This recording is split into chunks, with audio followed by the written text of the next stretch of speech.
Wow, is it the early 2000s? Because I'm talking about the Texas State Board of Education using textbooks in order to violate separation of church and state. Seriously, back in the 2000s, my site Skepchick featured frequent updates from my Texan friend, Sam, who reported on what was happening at the time. At that point, 7 of the 15 members of the Board of Education were outright Christian fundamentalist creationists whose goal was to stop public schools from teaching the science of evolution. This was a huge story, not just because of the millions of children in Texas who would be going through school without getting essential education about foundational science, but also because of how Texas influences the rest of the country. Texas is the second largest purchaser of school textbooks in the United States, and at the time, the number one largest purchaser, California, was having budget issues, so they weren't going to be able to order new books for a while. That meant that any changes Texas made to the textbooks would also end up in other states because the textbook publishers don't want to spend extra money producing different versions for different states.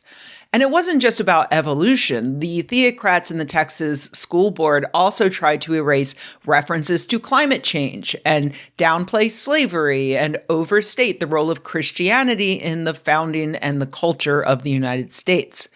At every step, the school board was challenged by parents, secular activists, and organizations like the now defunct Texas Citizens for Science and the still kicking ass National Center for Science Education. Thanks to their efforts, the creationists were not able to achieve all of their goals, but they never stopped trying, and they never will.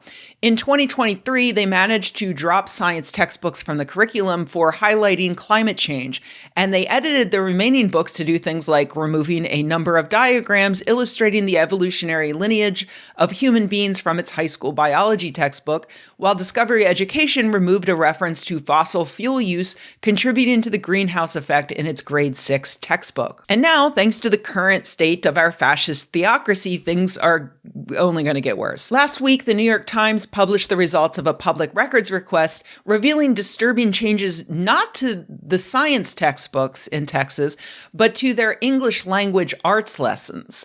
The changes exclusively focus on inserting Christianity wherever they can, while deleting most mentions of any other religions. Jesus alone was mentioned 19 times in the previous curriculum and is now mentioned 87 times.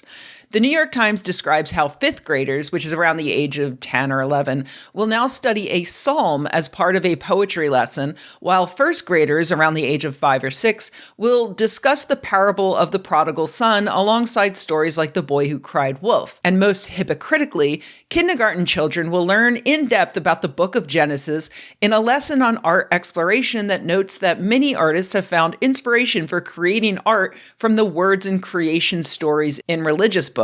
Kindergarten, that's 4 or 5 years old. That's the same age that these same lunatics claim is too young to even look at a picture book of 2 male penguins raising an egg.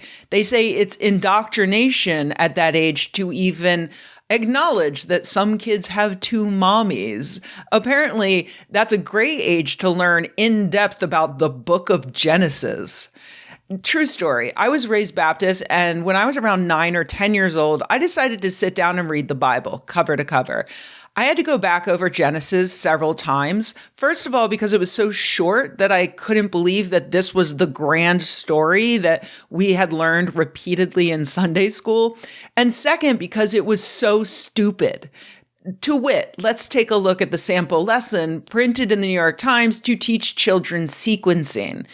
Ask students to think of the events that were mentioned in the read aloud. Use the prompts below and support students to order the events of the story. Which event happened first? God created light. What happened next? God created the seas, dry ground, and vegetation. What happened after that? God created the fish and birds. Okay, so far so good. Then what happened? God created the animals. Well, hold on. What the fuck do they think a fish is? What's a bird? Are they bacteria now? What happened last? God created the first man and woman and the Garden of Eden. Okay, so what the fuck are men and women? Are we not animals anymore? Oh, right. The new biology books will probably say we aren't. Animals are filthy things that are beneath us. The nonsensical nature of the Genesis story is bad enough, but of course, what's truly awful here is that little kids are going to come away from this thinking that it's true. You can easily teach sequences with an obviously made up story, like a story about a dog who walks down the street and finds a bologna sandwich. If young children walk away from that thinking that a dog actually did walk down the street and find a bologna sandwich, it doesn't really matter. It does matter if they walk away thinking that the Christian God created the universe in 6 days and also can't tell the fucking difference between a fish and a vegetable. That's a problem. That is indoctrination. Previously, the curriculum introduced students to Christianity alongside other major religions, but that unit was cut. Now they can learn that Mansa Musa took a trip to Mecca without bothering to explain why that location is important and without mentioning the Prophet Muhammad. And one of the biggest changes was made in a section teaching 5th graders about Leonardo da Vinci by giving them 5 paragraphs on the biblical background of the Last Supper, including passages from the Gospel of Matthew. The good news, if there's any to be found here, is that only a quarter of Texas school districts have signed up for this curriculum. The very bad news is that I can guarantee that these lessons are going to end up in other states, particularly those red states that have made serious moves to demolish the wall separating church and state. Georgia, Louisiana, Oklahoma, Florida, and other red states have targeted the education of minors to inject their Christian propaganda. Because, as always, every accusation is a confession. They know that actually educating kids in the arts and sciences creates well-rounded adults who reject authoritarian theocracies, and they simply cannot have that.